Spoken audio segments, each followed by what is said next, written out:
Today we'll learn about the topic time dependent perturbation theory. In last class we studied Schrodinger picture, Heisenberg picture and interaction pictures. Today we'll learn about time dependent perturbation theory. For a quantum mechanical system, if the Hamiltonian, that is, here we consider only those phenomena that are described by Hamiltonians. H equal to H naught plus lambda Hp of t. That is, we call it as equation number 1, which is dependent on time, where H naught is exactly soluble Hamiltonian. The system when unperturbed. H naught is the system, there is no perturbation. Assume to have a exact solutions that are known. That is equation number 2, H naught un equal to En un. En is eigenvalues and un is eigenstates. So solutions are known. Now we have the case of time dependent perturbation theory, that is Hp of t. This is the case of time dependent perturbation theory. We have both time dependent and time independent.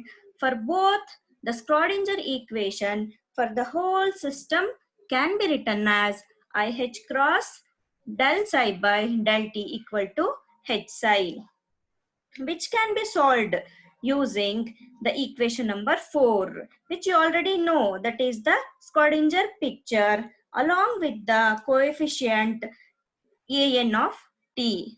un e to the power of minus I ent by h cross we got from the Schrodinger picture, which are the linear combinations of solutions. Now we'll plug in equation number 4 in equation number 3.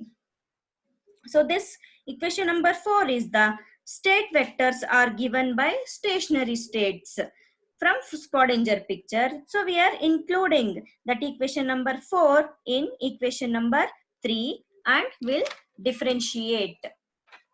What happens now? IH cross and an dot t.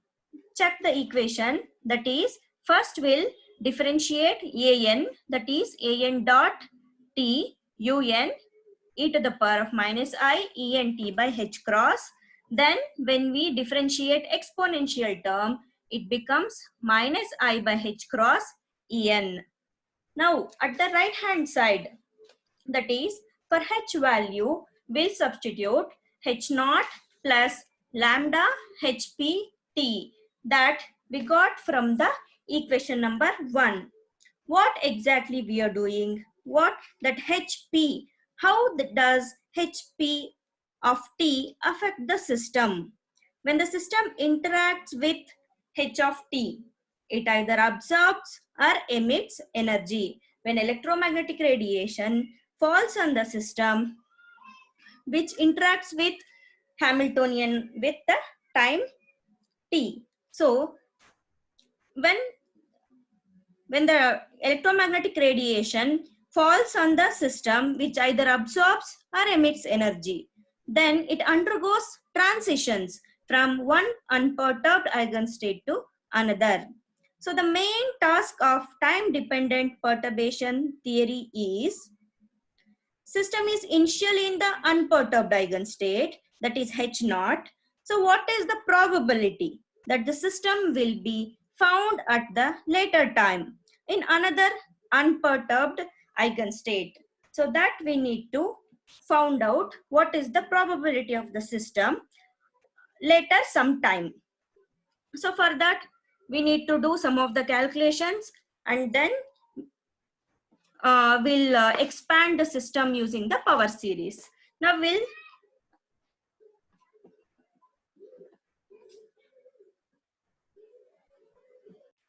simplify further by, this is from the next, what we'll do, we'll take the IH cross inside the this bracket.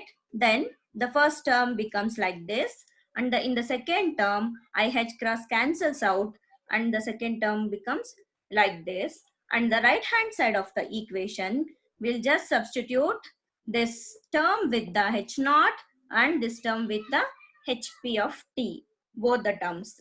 Now you can check what is happening. Now notice first term on RHS and the second term on LHS, both are equal.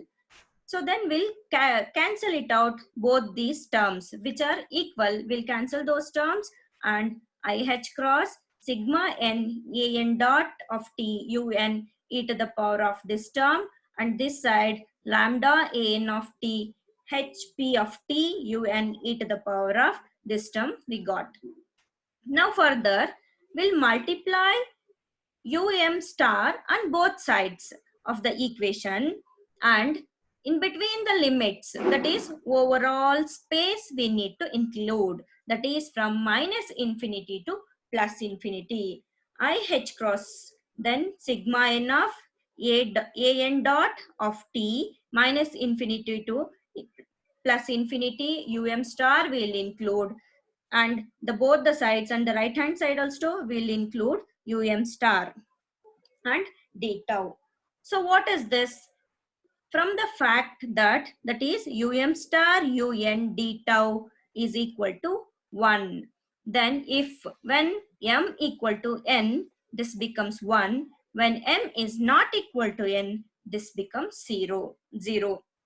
Now, because and un are orthonormal to each other, so in this equation, this becomes 1 and m equal to n. So IH cross am of dot t e to the power of minus I em t h cross n becomes m. And then as usual, the right hand side we'll write down. If what happens, this star hp of t un d tau, will write it in this way, hp of mn. Then IH cross am t a dot mt e to the power of minus I em t by h cross, and then the right hand side we replaced with this term with the hp of mn.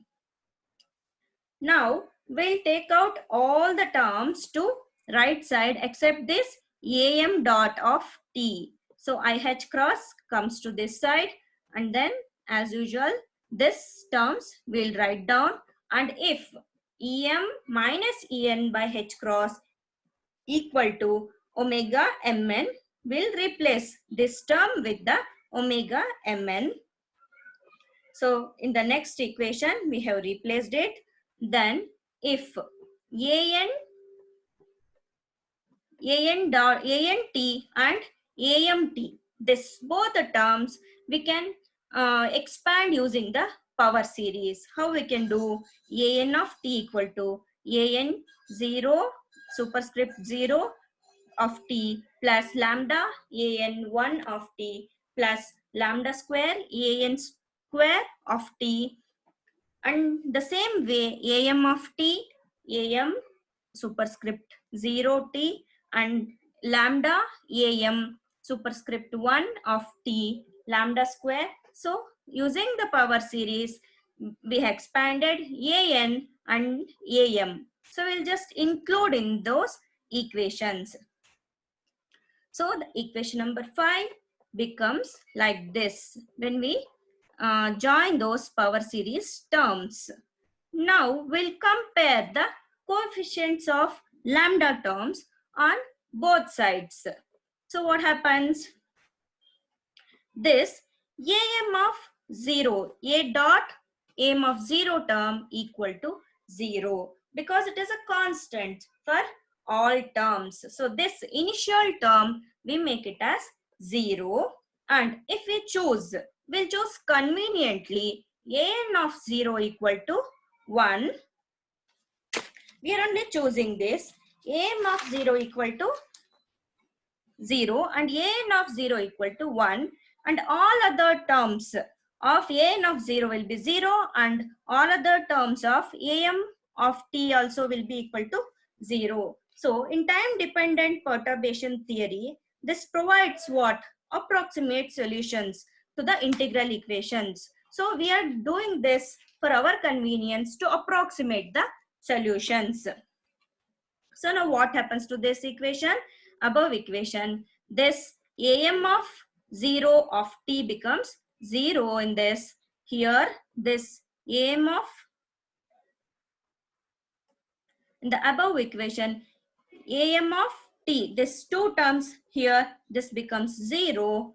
And then the one more, this am of 1 left out, this left out with a dot m of 1 of t, and I 1 by ih cross sigma of n, here an of 0 of t hp mn e to the power of I omega mn t.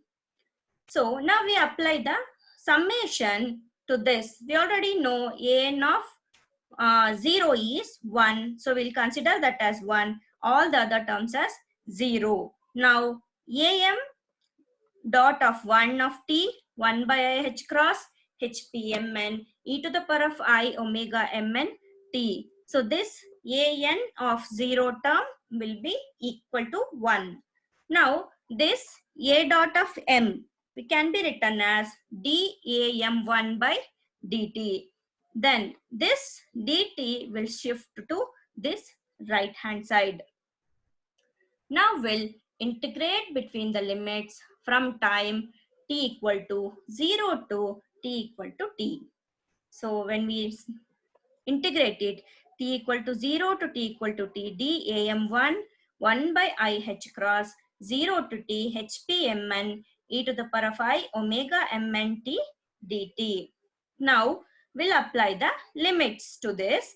am1 of t minus am1 of 0 1 by I h cross 0 to t hpmn e to the power of I omega mn t dt. We already know this am1 of 0 equal to 0. For our convenient, we are considering this. So then this term becomes 0. So we left with am1 of t 1 by I h cross 0 to t hp perturbation of mn e to the power of I omega mn t dt. So this is the first order approximation. In the first order approximation, am t equal to am of 0 plus lambda am of 1. So this am1 the whole square gives the probability of the system of transition from one level to the that is level n to the level m. So